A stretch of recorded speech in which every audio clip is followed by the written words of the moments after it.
Welcome back. So, in this segment, again, I kind of come at this from a home inspection slash engineer standpoint, Okay. Randy, and I want to know, what are the downsides? What do I need to be looking for as the home inspector? What can go wrong as far as okay. how long does the system last, and what are the failure modes, and what happens when things fail? Good question. I think it all starts from the beginning. How do they mount it on your roof?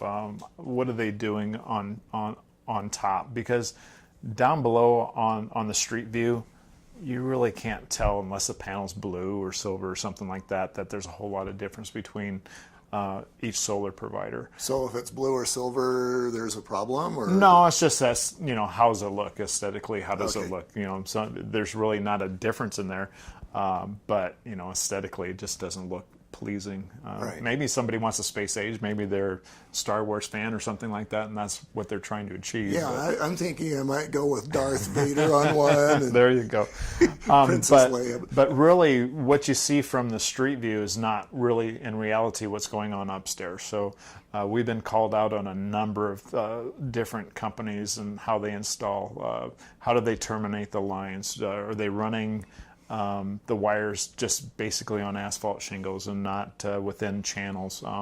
They're not using the racking system properly. They're not clamping down on the ends.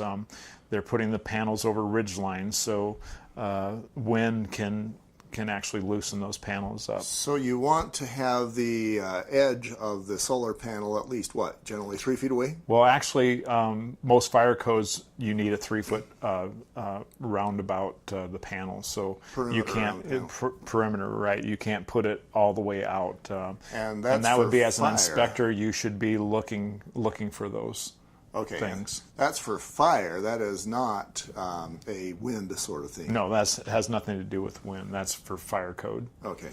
Okay, right. so how long does so we got the solar panels up there, and the parts of a solar panel are going to be a solar system are going to be the panels and then an inverter, and then it just goes into the house, and it's that simple, right? Right. And basically, you put it on a racking system. You have an inverter that, of course, you have the panel. Then you have the inverter. A panel itself has direct current, is producing direct current DC. and DC power.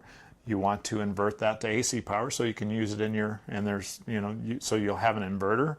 And then there's a net meter that they'll put on the side of your home. And the net meter is basically, it tells the power company whether you're giving them power or whether they're giving you power. It's keeping track of what power that they're producing or that you're using, and then how much is the solar actually producing. So Okay, so let's say that I just had those panels installed today.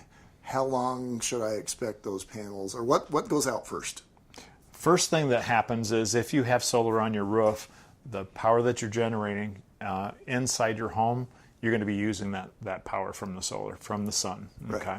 Anything in excess, of course, all these lights you probably won't have any excess, but any excess goes back out to the grid, and you get a 1-to-1 credit. So, okay, which I think is awesome. You know, if you're actually paying 14 cents per kilowatt, I don't have those numbers. in the summer, it's like 14.5 cents at the peak time. So if you're paying 14 cents per kilowatt from the utility and you actually over-generate, you actually get 14 cents back in credit.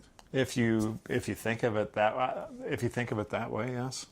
Which I think that's awesome. Mm-hmm. I thought it would be severely discounted, and you'd maybe pay 14 cents and maybe get 5 cents back the other way. But it's 1-to-1. 1-to-1 for most companies in Utah that I'm aware of. I'm not aware of anybody that, as far as the credits go, don't give you 1-to-1 credits. Yeah.